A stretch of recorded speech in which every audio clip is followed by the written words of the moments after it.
అనంత కరుణామయుడైన అపార కృపాసుడైన అల్లాహ్ సుబ్హానహు తఆలా ఆ యెహోవా పేరుతో నేను మొదలు పెడుతున్నాను. క్రైస్తవ్యం పట్ల ఖురాన్ వైఖరి ఏమిటి అనే అంశం మీద మనం మాట్లాడుకుందాం. ప్రియమైన క్రైస్తవుల విశ్వాసులారా, క్రైస్తవం పట్ల ఖురాన్ వైఖరి అనే అంశము ఒక ఆశ్చర్యకరమైన వింతగా మీకు అనిపిస్తుంది. ఖురాన్కు క్రైస్తవానికి ఏ విధమైన సంబంధం ఉంది అనేది తెలుసుకోవాలని ఉంది కదూ. అయితే ప్రశాంత మనస్సుతో యెహోవా నామంతో, అంటే అల్లాహ్ సుబ్హానహు తఆలా యొక్క నామంతో, ఇక్కడ ఏంటండి, అల్లా యెహోవా అనేది ఒకే ఒక వాక్యము, అంటే ఒకే ఒక పేరు. అయితే హెబ్రూలో యెహోవా అంటాం, అరబీలో అల్లా అంటాం, అంటే ఆ దైవం యొక్క పేరు అన్నమాట. అందుకని కన్ఫ్యూజ్ కాకండి, యెహోవా అన్న అల్లా అన్న ఒకటే. యెహోవా నామంతో క్రీస్తు ప్రేమలో ఈ నా మాటను వినండి అని మిమ్మల్ని నేను మనవి చేసుకుంటున్నాను. ఎందుకంటే క్రైస్తవుల పట్ల, కన్య మేరీ అలైహిస్సలాం పట్ల, పరిశుద్ధ గ్రంథం బైబిల్ పట్ల, మరియు మనం ఎంతగానో ప్రేమించే ఈసా అలైహిస్సలాం గారు, అంటే యేసుక్రీస్తు వారి పట్ల కలిగి ఉండవలసిన విశ్వాసాలు మరియు అభిప్రాయాలను ఎంతో వివరంగా ఖురాను సాక్ష్యమిస్తుంది. వీటికి సంబంధించిన విశేషాలు ఈ క్రింద మీరు నేను మాట్లాడే మాటను గమనించగలరని కోరుకుంటున్నాను. మొట్టమొదటి పాయింట్ ఏంటంటే, దైవ సేవ కొరకు స్వీకరించబడిన పసిపాప, అంటే మరియం అలైహిస్సలాం గారిని ఆ దైవం ఎలా స్వీకరించింది, కన్య మేరీ తల్లి ఎలా ప్రార్థించెను. ఖురాన్లో ఉందండి ఇది. సూరే ఆల ఇమ్రాన్, అంటే ఇమ్రాన్ యొక్క వంశము. ఇమ్రాన్ అంటే మరియం అలైహిస్సలాం తల్లి మరియం గారి తండ్రి గారు అనమాట. ఆయన పేరు మీద ఈ అధ్యాయము అవతరింపబడింది. దాంట్లో ఏం చెప్తున్నారంటే, కన్య మేరీ తల్లి ఇలా ప్రార్థించాను, ఓ నా ప్రభువా, నేను నా గర్భముందున్న దానిని నీ సేవ కొరకు సమర్పించాలని మొక్కుకుంటిని, కావున నా మొక్కుబడిని అంగీకరించండి, నిశ్చయంగా నీవే వినేవాడు, సర్వజ్ఞుడవు అని చెప్పాను. ఆ పిదప ఆమె బిడ్డను ప్రసవించినప్పుడు, ఓ దేవా, ఆడబిడ్డను పెంచి తినే అని విన్నవించుకునేను. ఆవిడ ప్రసవించినది ఆ దైవానికైతే తెలుసును, అది ఆడబిడ్డ మగబిడ్డ అనేది. ఆడబిడ్డ వలె మగబిడ్డ కానేరడు అని దేవుడు సెలవిచ్చెను. మరియు నేను ఆ బిడ్డకు మేరీ అని నామకరణము చేసి తిని ఆమె సంతానమును దుష్టుడైన సైతాను నుండి రక్షించుటకై నీకు అప్పగించుచున్నాను అని చెప్పాను. ఆ పిదప ఆ దేవుడు పసిపాపను ప్రీతితో అంగీకరించి ఆమెను వృద్ధి నొందించెను, అంటే వృద్ధి చెందించెను. ఇదన్నమాట. ఖురాన్లో మీరు చూసినట్లయితే ఆల ఇమ్రాన్ 3వ అధ్యాయము 33వ వాక్యము నుండి 37 వాక్యాలు మనం చదువుకున్నట్లయితే ఈ విధంగా వివరణంగా ఉంది. దీని యొక్క గమనించాల్సిన విశేషం ఏంటంటే, మేరీ గురించి, అంటే మరియం అలైహిస్సలాం గారు గురించి ఖురాన్ కొన్ని అద్భుతమైన సాక్ష్యాలను ఇస్తుంది. వాటిలో మేరీ పుట్టగే దైవానికి సమర్పించబడింది అనమాట. కారణ జన్ములు అంటారు కదా, అలా అన్నమాట. ఆమె సమర్పణను దేవుడు అంగీకరించి తన ఆధ్వర్యంలో పరిపోషించడం, ఇంకా ఆమెను కాక ఆమె సంతానమైన యేసుక్రీస్తు అని, అంటే యేసుక్రీస్తు అని ఈసా అలైహిస్సలాం గారిని సైతాను ప్రభావం నుండి కాపాడము. ఇది ఆధ్యాత్మిక చరిత్రలో కనీ విని ఎరుగని సత్యాలు మనకి కనబడుతున్నాయి. అలాగే రెండో పాయింట్ ఏంటంటే, ప్రపంచ మహిళలపై ప్రాధాన్యత గల స్త్రీ ఎవరయ్యా అంటే మరి తల్లి మరియం అలైహిస్సలాం గారు. మీరు ఖురాన్ చూసుకున్నట్లయితే సూరే ఆల ఇమ్రాన్ 3వ అధ్యాయము 42-43 వాక్యాలు, దేవుని దైవదూతులు ఇలా అన్నారు, ఓ కన్యమేరీ, దేవుడు నిన్ను ఎన్నుకున్నాడు, నిన్ను పరిశుద్ధపరిచాడు, ప్రపంచ మహిళలందరిపై నీకు ప్రాధాన్యం ఇచ్చి నిన్ను తన సేవకులకు ఎన్నుకున్నాడు. ఓ కన్యమేరీ, నీవు నీ ప్రభువుకు విధేయురాలై ఉండు. అంటే మరియం అలైహిస్సలాం అని మనం చాలా గౌరవంగా ఆవిడ పేరు తీసుకోవాలి. ఆయన సన్నిధిలో సాష్టాంగ పడుతూ ఉండు, అంటే సజ్దా చేస్తూ ఉండు. మోకరిల్లే వారితో పాటు నీవు వినమ్రతతో మోకరులుతూ ఉండు అని ఇలా ఖురాన్లో అల్లాహ్ సుబ్హానహు తఆలా చెప్పడం జరిగింది. ఇక్కడ గమనించాల్సిన విషయం ఏంటంటే, ప్రపంచ మహిళలందరిపై కన్య మేరీకు ప్రాధాన్యతనిచ్చి దేవుని సేవకురాలుగా స్వీకరించారు. దేవుని విశ్వాసులలో ఉన్నత స్థానాన్ని కల్పించాడు అనే విషయాన్ని ఖురాన్ స్పష్టం చేస్తుంది. చాలా పవిత్రమైన, అంటే భూప్రపంచంలో మొట్టమొదటి పరదా ఎవరైనా పాటించారంటే అది మరియం అలైహిస్సలాం గారు. అందుకనే ప్రపంచ మహిళలపై అందరికన్నా ప్రాధాన్యం ఖురాన్ ద్వారా అల్లాహ్ సుబ్హానహు వ తఆలా ఆవిడకి ఇవ్వడం జరిగింది. అయితే 3వ పాయింట్కి వద్దాం. కన్య గర్భత్యాగ ఫలము మరియం అలైహిస్సలాం పరిశుద్ధత పుత్రుని జననం. మరియం అలైహిస్సలాం ద్వారా పరిశుద్ధమైన ఒక కుమారుని జన్మించడం అన్నమాట. ఇప్పుడు దైవదూతలు, ఓ కన్య మేరీ, ఇది మీరు ఖురాన్లో సూరే ఆల్ ఇమ్రాన్లో 3వ అధ్యాయము 45, 47 వాక్యాలు మనం చదివినట్లయితే, దేవుని దూతలు, ఓ కన్య మేరీ, దేవుడు నీకు తన వాక్కును గూర్చి శుభవార్త వినిపించుచున్నాడు, దానిని అనుసరించి గలుగు అని పేరు. ఆ శుభవార్త ద్వారా పుట్టేవాడి కుమారుని పేరు మేరీ కుమారుడు అయిన మెస్సయ్య, అంటే ఈసా అలైహిస్సలాం. ఈసా అలైహిస్సలాంని మెస్సయ్య అన్నాడు అల్లాహ్ సుబ్హానహు వ తఆలా ఖురాన్లో. అతడు ఇహమునందును పరమునందును గౌరవనీయుడు, ఇహలోకంలో కూడా పరలోకంలో కూడా. దేవుని ప్రియులలో ఒకనిగా పరిగణించబడతాడు. అతడు తల్లి ఒడిలో ఉన్నప్పుడు, అంటే ఉయ్యాలలో ఉన్నప్పుడు, పెరిగి పెద్దవాడైనప్పుడు ప్రజలతో మాట్లాడతాడు. చిన్నప్పుడే మాట్లాడారు ప్రవక్త ఈసా అలైహిస్సలాం గారు. అతడు సత్ప్రవక్తులలో ఒకడై ఉండును అని చెప్పినప్పుడు, ఓ నా ప్రభువా, నాకెట్లు పుత్రుడు కలుగును, నాకెట్లు కుమారుడు కలుగుతాడు, ఏ మగవాడు కూడా నన్ను తాకలేదే అని కన్య మరియం అలైహిస్సలాం గారు పలికాను. ఇటులే ఆయన తలుచుకుంటే తాను కోరింది సృజించును, జరిగిదే తీరుతుంది. ఆయన ఏదైతే అనుకుంటాడో అది జరిగి తీరుతుంది. మరి ఇక్కడ వివరణ ఏంటంటే, ఖురాను మహా అద్భుతమైన ఒక సంఘటనకు సంబంధించి గొప్ప సాక్ష్యం ఇస్తుంది. ఇది ఆధ్యాత్మిక చరిత్రలో ఒక మహాఘట్టం అని కూడా చెప్పవచ్చు.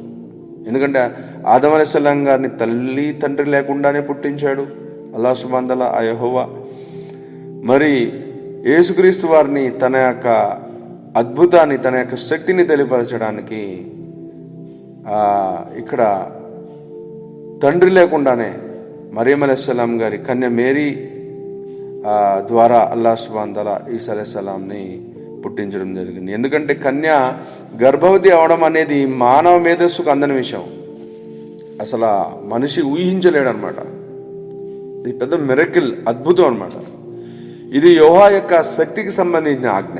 ఆమె యొక్క సంతానం కూడా దేవుని యొక్క మహిమలలో ఒక మహిమ. యేసుక్రీస్తు వారు పుట్టుకే ఒక పెద్ద మహిమ.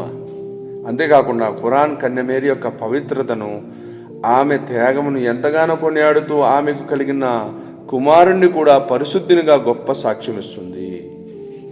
మరియం అలైహిస్సలాం గారి గురించి, అయితే ఈసా అలైహిస్సలాం యేసుక్రీస్తు వారి గురించి, వారి యొక్క పరిశుద్ధత గురించి, వారి యొక్క త్యాగం గురించి ఖురాను గొప్ప సాక్ష్యం ఇస్తుంది అన్నమాట. అయితే ఇక్కడ 4వ పాయింట్ ఇంకోటి ఏంటంటే, యేసుక్రీస్తు వారు చేసిన అద్భుతాలు, మహత్కార్యాలు. ఖురాన్ దీనికి కూడా ఆయన చేసిన అద్భుతాలకి సాక్ష్యం ఇస్తుంది. మనం ఆ సాక్ష్యం గురించి చెప్పుకోవాలంటే ఖురాన్లో మనం మళ్ళీ ఆల్ ఇమ్రాన్ 3వ అధ్యాయం 49, 50 వాక్యాలు మనం చదువుకున్నట్లయితే, ఇశ్రాయేలు సంతతి వారితో యేసు అంటే ఈసా అలైహిస్సలాం గారు ఇలా అన్నారు, నేను పరమ ప్రభువు తరపు నుండి మీ వద్దకు సూచన తీసుకొచ్చాను. నేను మీకోసం మట్టితో పక్షి ఆకారంలో ఉన్న బొమ్మను తయారు చేసి అందులో గాలి ఊదుతాను. అది యెహోవా అల్లాహ్ ఆజ్ఞతో నిజంగా సజీవమైన పక్షిగా అయిపోతుంది. ఇంకా నేను దైవాజ్ఞతో పుట్టుగుడ్డిని, అంటే అల్లాహ్ యొక్క ఆజ్ఞతో, యెహోవా యొక్క ఆజ్ఞతో పుట్టుకతో గుడ్డివాడిని, కుష్ఠిరోగిని బాగు చేస్తాను. ఇంకా నేను దైవాజ్ఞతో చనిపోయిన వాడిని కూడా బ్రతికిస్తాను. మీరేం తింటున్నారో మీలో మీరేమి నిల్వ చేసి ఉంచారో కూడా చెబుతాను. మీరే గనక విశ్వసించేవారైతే ఇందులో మీకు నిదర్శనాలు ఉన్నాయి, సూచనలు ఉన్నాయి అన్నారు. చూడండి, ఇక్కడ యేసుక్రీస్తు ఈసా అలైహిస్సలాం గారు చేసిన అద్భుతాలు, మహత్కార్యాల గురించి సవివరంగా ఖురాన్ సాక్ష్యం ఇస్తుంది. ఖురాను విశ్వాసులు ఈ విషయంలో ఎలాంటి అనుమానం కానీ సందేహం కానీ లేకుండా మనస్ఫూర్తిగా విశ్వసించాలని తాకీదు చేస్తుంది. ఎందుకంటే యేసుక్రీస్తు వారు ఈ అద్భుతాలు చేశారు, వారు దైవాజ్ఞతో ఈ అద్భుతాలు చేసి చూపించారు అని మీరు నమ్మాలి అని చెప్తుంది. మరి వాక్యం వివరణలోకి వెళ్తే, ప్రియమైన విశ్వాసులారా, ఇప్పటి వరకు చదివిన అంశాలు మరొకసారి జ్ఞాపకం చేసుకుందాం. మొదటి దాంట్లో ఫస్ట్ పాయింట్ ఏంటంటే, యేసుక్రీస్తు వారు తల్లి అయిన కన్య మేరీ పురుష ప్రమేయం లేకుండా దేవుని మహిమతో గర్భవతి అయిన ఒక పరిశుద్ధురాలుగా ఖురాన్ సాక్ష్యం ఇస్తుంది. రెండో పాయింట్ ఏంటంటే, ప్రపంచ స్త్రీలలోనే ఉత్తమ స్త్రీగా పొగుడుతుంది, కొనియాడుతుంది ఖురాన్. మూడో పాయింట్, కన్య మేరీకి దేవుని మహిమతో జన్మించిన ఒక పరిశుద్ధినిగా యేసుక్రీస్తుని ప్రకటిస్తుంది. నాలుగోది, యేసుక్రీస్తు మృతులను అంటే చనిపోయిన వారిని యేసుక్రీస్తు వారు సజీవులుగా బతికించినట్లు చేసినట్లు, కుష్ఠరోగులను, గుడ్డివారిని, అవిడివారిని స్వస్థత పరిచినట్లు కూడా ఖురాన్ ఎంతో స్పష్టంగా సాక్ష్యం ఇస్తుంది. అలాగే ఐదో పాయింట్కి వస్తాం. ఐదో పాయింట్ ఏంటంటే, పరిశుద్ధ పుత్రుని ప్రత్యేకతను కొనియాడుతున్న ఖురాన్. పరిశుద్ధ పుత్రుడు ఎవరండి? మరి యేసుక్రీస్తు వారు. మనం సూరా మరియంలోకి వెళ్ళిపోదాం. ఒక ప్రత్యేకమైన సూరా ఉంది, తల్లి మరియం అలైహిస్సలాం గారి పేరు మీద. 19వ అధ్యాయము 30 నుండి 33 వచనాలు మనం చదువుకుందాం. పసికందుకున్న యేసుక్రీస్తు వారు, నేను ఆ యెహోవా అంటే అల్లా దాసుడను, ఆయన నాకు సువార్తను ఇచ్చి ప్రవక్తగా బోధకుడుగా నియమించాడు. నేను ఎక్కడున్నా నన్ను ఆయన శుభవంతునిగా చేశాడు. నేను జీవించి ఉన్నంత కాలము ఆరాధన విధిదానాలను చెల్లించమని ఆజ్ఞాపించాడు. అంటే నమాజ్ చదవమని, ఆరాధన చేయమని, విధిదానం అంటే జకాతు, దానాలు చేయమని ఆజ్ఞాపించాడు. నా తల్లి హక్కుని నెరవేర్చేవానిగా చేశాడు. తల్లి యొక్క హక్కుని పూర్తి చేసేవారుగా. నన్ను దౌర్జన్య పరునిగాను పాషాణ హృదయమునిగాను చేయలేదు. నేను జన్మించిన రోజున, నేను మరణించిన రోజున, తిరిగి బ్రతికింపబడే లేచే రోజున నాపై శాంతి అవతరింపుగాక అని ఆయన ప్రకటించారు. ఇక్కడ గమనించాల్సిన విషయం ఏంటంటే, తన తల్లి అయిన కన్య మేరీపై వచ్చిన ఆరోపణలను యేసు పసితనంలో మహిమానిత్యంగా మాట్లాడి తొలగించినట్లు ఖురాన్పై పై వాక్యంలో తెలుపుతుంది. చిన్నప్పుడే ఆయన మాట్లాడారు. మాట్లాడి సాక్ష్యం పలిగారన్నమాట తన తల్లికి. అని అబ్దుల్లా అంటే నేను అల్లా యొక్క దాసుని, యెహోవా యొక్క దాసుని. ఇలాగ అరబీలో మనం చదివినట్లయితే చాలా స్పష్టంగా మనకి అర్థమవుతుంది. అయితే ఆరో పాయింట్ ఏంటంటే, ఇక్కడ బైబిల్లో నీ భూభాగాలను శుభవంతమైన పరిశుద్ధమైన ప్రదేశాలుగా కొనియాడుతున్న ఖురాన్. బైబిల్లో కొన్ని భూభాగాల గురించి చెప్పడం జరిగింది. పాలస్తీనా, జెరూసలేం, వీటి గురించి. అది ఎక్కడుందంటే సూరే మాయిదా 21వ వాక్యం మనం చదువుకుంటే, దాంట్లో నా జాతి జనులారా, దేవుడు మీకు రాసి పెట్టిన ఈ పవిత్ర భూభాగం జెరూసలంలోకి ప్రవేశించండి. ఇది ఎక్కడుందండి? పాలస్తీనాలో ఉంది. అంటే పాలస్తీనా ప్రదేశం, జెరూసలం, దీని పవిత్రమైన ప్రదేశంగా సాక్ష్యం ఇస్తుంది ఖురాన్.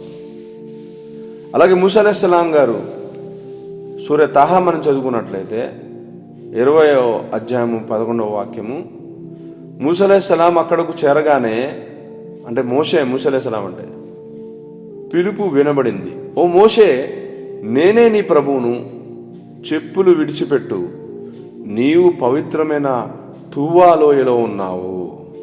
అక్కడ ఆయన ప్రవక్త యొక్క పదవిని ఆయనకి ప్రసాదించడానికి ఆయన అక్కడ పిలిపించడం జరిగింది తువ్వాలోయలో. ఆ లోయ కూడా చాలా పవిత్రమైంది అని సాక్ష్యం ఇస్తుంది ఖురాన్. అలాగే ఖురాన్లో 17వ అధ్యాయం బనీ ఇస్రాయిల్ అనే అధ్యాయం ఉంది. దాంట్లో 1వ వాక్యం మనం చదువుకున్నట్లయితే, కొన్ని నిదర్శనాలను చూపడానికి తన దాసుని ఒక రాత్రి మస్జిద్ హరాం మక్కా నుండి, అంటే బైతుల్ ముఖద్దస్ అనే మసీద్ ఉంది. ఇప్పుడు పాలస్తీనా ఉంది కదా, గొడవలు జరుగుతున్నాయి. దాని మస్జిదే హరాం అంటే మక్కా నుండి దూరంగా ఉన్న దేవాలయము, అంటే జెరూసలంలో ఉన్న దేవాలయము. అక్కడికి వద్దకు తీసుకుపోయిన ఆయన పరిశుద్ధుడు. దేవాలయ పరిసరాలను ఆయన శుభవంతం చేశాడు. అంటే పాలస్తీనా మస్జిదే ఉందో ఆ మస్జిదే అక్సా వరకు తీసుకెళ్ళిన వాడు చాలా పరిశుద్ధుడు. ఆ మసీదు యొక్క దేవాలయ పరిసరాలను ఆయన శుభవంతం చేశాడు. అలాగే ఏడవ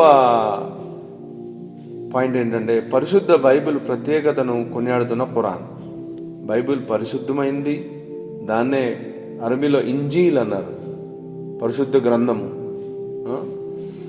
దాన్ని మనం సూరే అనాం అంటే అనాం అంటే పశువులు. ఖురాన్లో 6వ అధ్యాయము 154 వాక్యం మనం చదువుకున్నట్టయితే, మేము మోషేకు అంటే మూసా అలైహిస్సలాంకు తోరా ధర్మశాస్త్రాన్ని ప్రసాదించాము. అది మంచి వైఖరిని అవలంబించే మానవుడిపై అనుగ్రహ పరిపూర్తి ఆవశ్యకమైన సకల విషయాల వివరణ పూర్తిగా మార్గదర్శనం కారుణ్యం.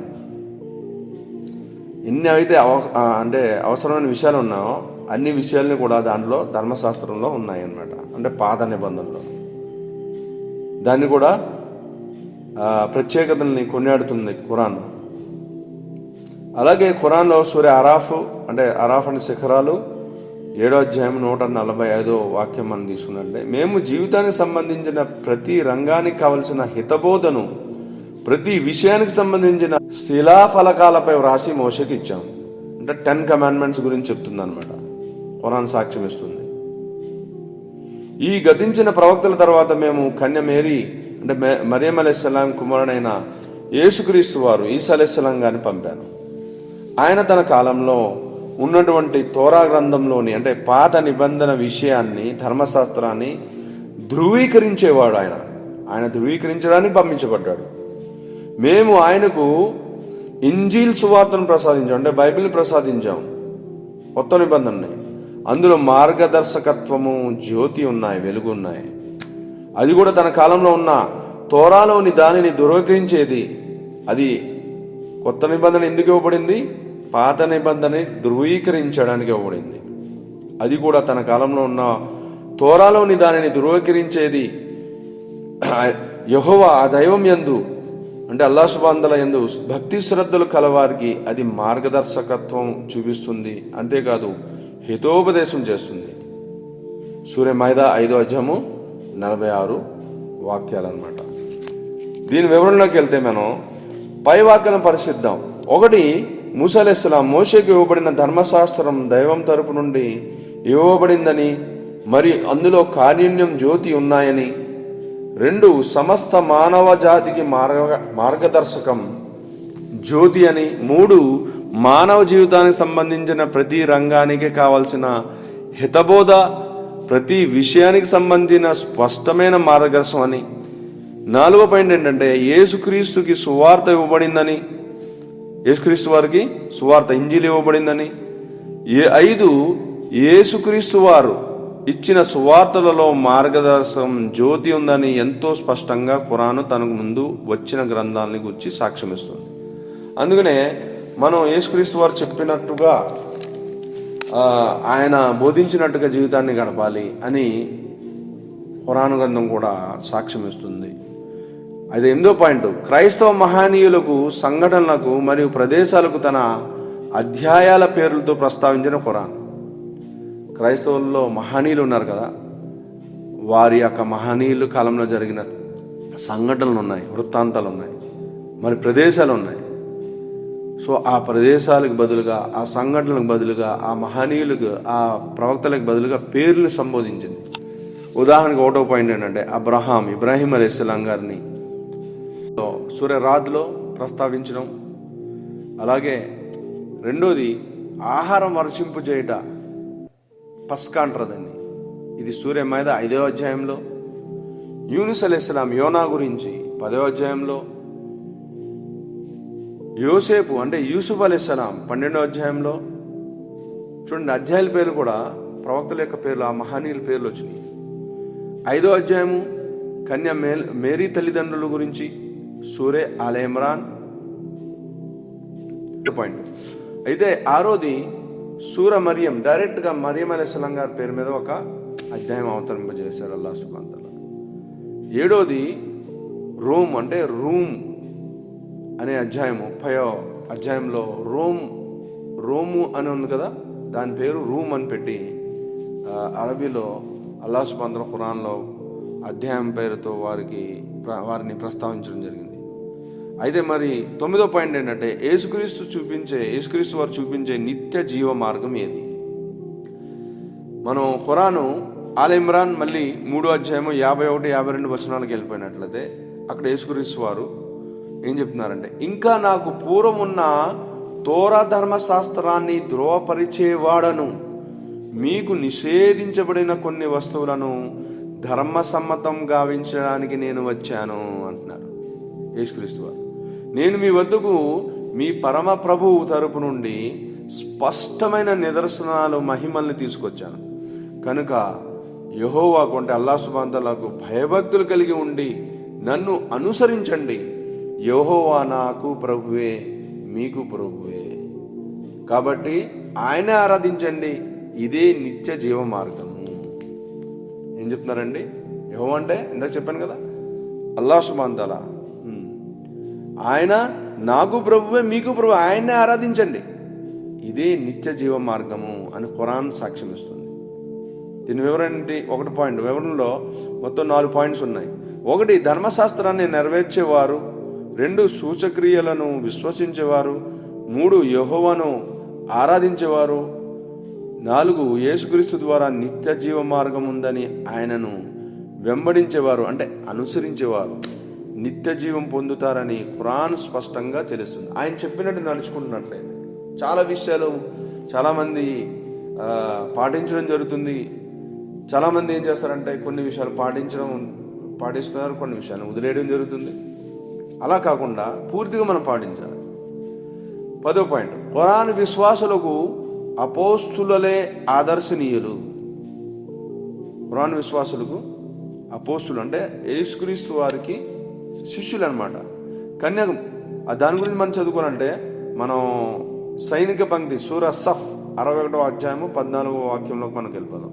అక్కడ మరియం అలైహిస్సలాం గారు, కన్య మేరీ కుమారుడైన యేసుక్రీస్తు వారు తమ యొక్క శిష్యులతో ఈ విధంగా, అపోస్తులతో ఈ విధంగా సంభాషిస్తూ, దైవ మార్గంలో నాకు సహాయపడేవారు ఎవరైనా ఉన్నారా అని అడిగినప్పుడు దానికి వారు సహాయకులుగా మేమున్నాం అని సమాధానం ఇచ్చారు. ఓ విశ్వాసులారా, అదే విధంగా అల్లాహ్ సుబ్హానహు వ తఆలా ఉన్నారు, ఎలాగైతే యేసుక్రీస్తు వారి శిష్యులు యేసుక్రీస్తు వారికి సహాయంగా ఉన్నారో, ఓ విశ్వాసులారా అదే విధంగా మీరు కూడా దైవ మార్గంలో సహాయపడండి. దీని వివరణ ఏమిటంటే, పై వాక్యం ప్రకారం ఖురాన్ తన విశ్వాసులకు యేసు అపోస్తులను ఆదర్శంగా తీసుకోమని ఆదేశిస్తున్నారు. అలాగే మహాప్రవక్త సల్లల్లాహు అలైహి వసల్లం, చిట్ట చివరి ప్రవక్త అయిన ముహమ్మద్ సల్లల్లాహు అలైహి వసల్లం గారి శిష్యులు కూడా ఇదే విషయాన్ని పాటిస్తూ ఆ దైవం పంపించిన ప్రవక్తను యేసుక్రీస్తు వారి శిష్యులు ఎలాగైతే వారిని అనుసరించారో, వారి మాటని తీసుకున్నారో, వీరు కూడా అలాగే తీసుకుని నడవడం జరిగింది. మరి 11వ పాయింట్, క్రైస్తవులను ఎంతగానో ప్రశంసిస్తున్న ఖురాన్ పొగుడుతుందన్నమాట క్రైస్తవుల్ని. ఆ వాక్యం ఎక్కడుంది? ఇది కూడా ఆల్ ఇమ్రాన్ 3వ అధ్యాయము 113, 114 వాక్యాలు మనం చదువుకోవాలి. గ్రంథ ప్రజలందరూ అంటే గ్రంథ ప్రజలు అంటే ఎవరు? ముందు గ్రంథం ఇవ్వబడిన వారు అంటే పాత నిబంధన, కొత్త నిబంధన. అంటే క్రైస్తవులందరూ ఒకలాంటి వారు కారు, వారిలో సత్య మార్గంలో స్థిరంగా ఉన్నవారు కొందరున్నారు. వారు రాత్రి సమయాల్లో ఆ అల్లాహ్ సుబ్హానహు వ తఆలాని, యెహోవా వాక్యాలను అంటే బైబిల్ని పఠిస్తారు. ఆయన ముందు సాష్టాంగ పడతారు. యెహోవాను పునరుద్ధాన దినాన్ని విశ్వసిస్తారు. మంచి చెయ్యండి అని ఆజ్ఞాపిస్తారు, చెడు నుండి ఆపుతారు. సత్కార్యాలలో ఒకరిని ఒకరు పరస్పరం పోటీ పడతారు, ఒకరిని ఒకరు మించిపోవాలనుకుంటారు. ఇలాంటి వారు సజ్జనులు. ఎలాంటి వారు? క్రైస్తవుల గురించి చెప్తున్నారు అన్నమాట. వీరు సజ్జనులు, వీళ్ళు చాలా మంచి వాళ్ళు ఉంటారు అని ఖురాను సాక్ష్యం ఇస్తుంది. మరి ఖురాన్లో సూర మాయిదా 81, 82 వాక్యాలు మనం చదువుకున్నట్లయితే, విశ్వాసుల పట్ల మైత్రి విషయంలో మేము క్రైస్తవులం అని అన్న వారిని నీవు అత్యంత సన్నిహితులుగా చూస్తారు. ముస్లిమ్స్కి ఎవరండి బాగా ఫ్రెండ్స్, బాగా ఇష్టపడేవారు ఎవరండి? క్రైస్తవులు. దీనికి కారణం ఏంటంటే వారు క్రైస్తవులలో దైవభక్తి గల విద్వాంసులు, ప్రపంచాన్ని పరిత్యజించిన, త్యాగం చేసిన సన్యాసులు ఉన్నారు. ఇంకా వారి క్రైస్తవుల్లో అహంభావం లేదు. దాని గురించి ముస్లిమ్స్ని, ఆ తర్వాత వచ్చిన విశ్వాసులు ముస్లిమ్స్ కాబట్టి వీరిని చాలా ఎక్కువ ఇష్టపడేవారు ఎవరు ఉన్నారు, దగ్గరగా ఉన్నవారు ఎవరైనా ఉన్నారంటే వాళ్ళు క్రైస్తవులు మాత్రమే. అలాగే ఇంకో మాట ఎందుకంత ఎక్కువగా ఇష్టపడతారు అంటే యేసుక్రీస్తు వారు తన తర్వాత వచ్చే ప్రవక్త ముహమ్మద్ సల్లల్లాహు అలైహి వసల్లం వారి గురించి తన శిష్యులకి చెప్పడం జరిగింది. అది కూడా ఒక కారణం అన్నమాట.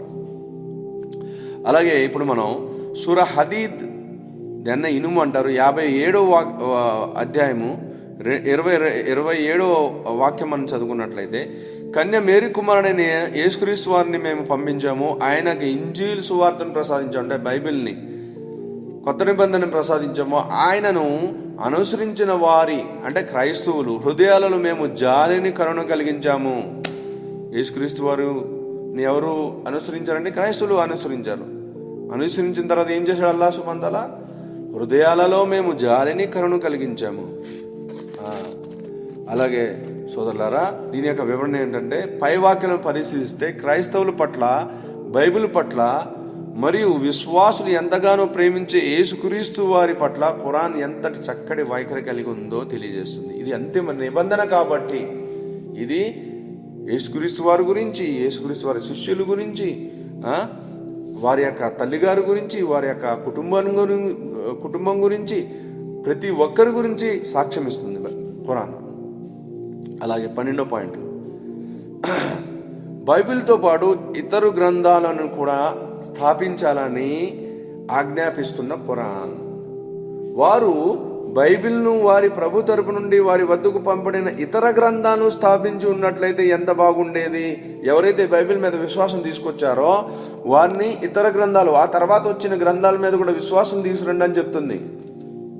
వారి కొరకు తమపై నుంచి కింద నుంచి పుష్కలంగా ఉపాధిని పొందుతూ హాయిగా తినేవారు. అలా వారు చేసినట్లయితే ఏమవుతుంది? వారు స్వర్గంలో వారు ప్రవేశింపబడతారు. కింద నుంచి అంటే భూమి కింద నుంచి కాలువలు అక్కడ ప్రవహిస్తూ ఉంటాయి. వారికి పుష్కలంగా ఉపాధిని అల్లాహ్ సుబ్హానహు వ తఆలా స్వర్గంలో కలిగిస్తాడు. వారు హాయిగా తింటారు.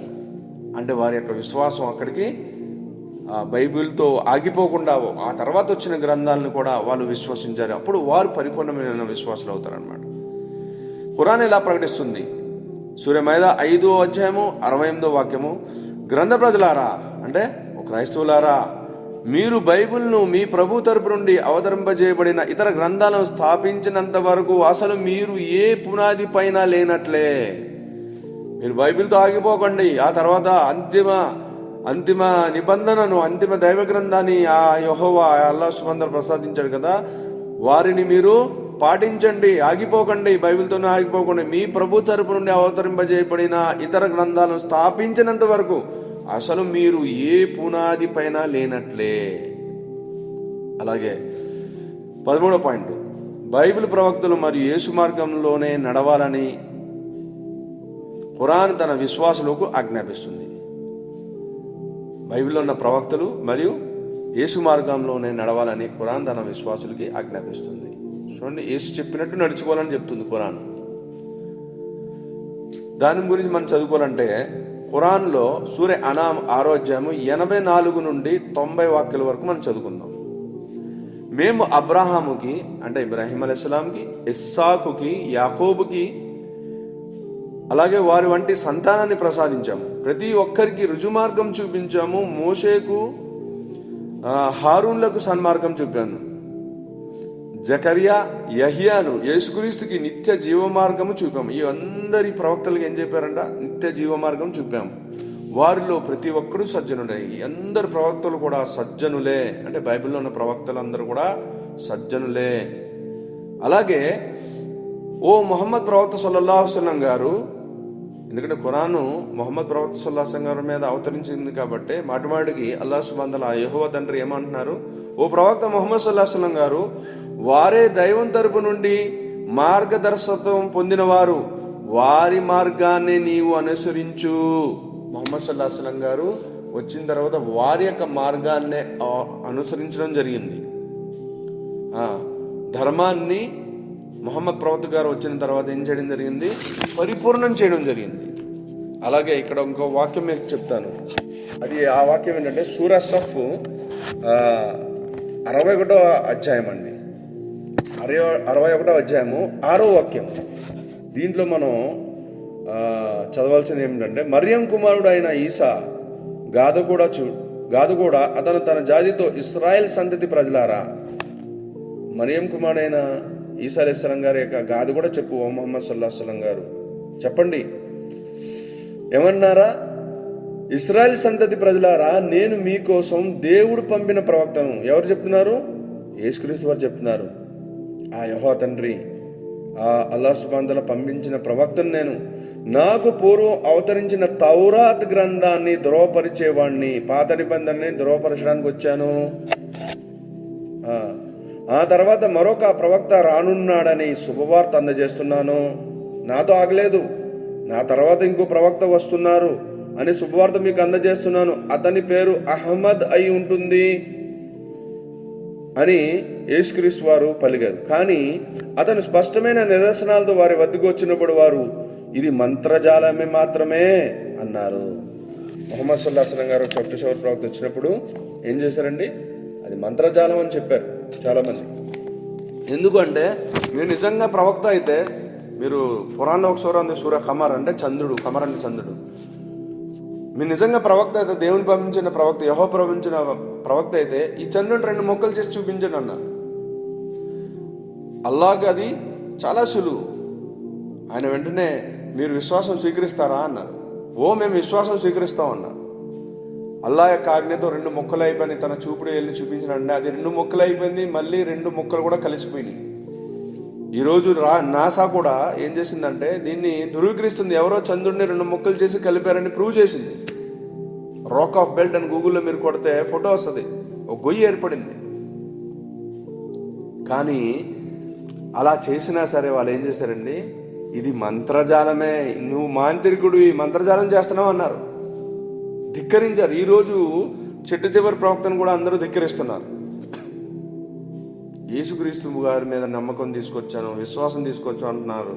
కానీ ఆయన చెప్పింది, నా తర్వాత ఇంకో ప్రవక్త వస్తారు, ఆయన పేరు అహ్మద్ అయి ఉంటుంది అని చెప్పడం జరిగింది. యోహాను సువార్తలో కూడా మీరు చదివినట్లయితే బైబిల్లో పారాఖలీత్ అంటే పారాఖలీత్ అనే పేరు వచ్చింది.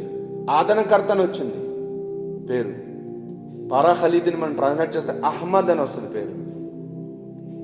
కనుక సోదరులారా, మనం దీని మీద కాస్త ఆలోచించాల్సిన విషయం. ఎందుకంటే ఇది పరలోక జీవితానికి సంబంధించిన విషయం. ఇప్పటి వరకు సాగిన పరిశీలన బట్టి ఖురాన్ గ్రంథం కన్య మేరీ పరిశుద్ధతను మరియు యేసుక్రీస్తు చేసిన మహత్కార్యాలకు అదనపు సాక్షిగా ఉంది. ఇంకా ఈ ఖురాన్ పరిశుద్ధ బైబిల్ దానికి చెందిన ప్రవక్తల ప్రబోధనలు మరియు సంఘటనలు సత్యమైనవే అనడానికి అదనపు సాక్షిగా ఉంది.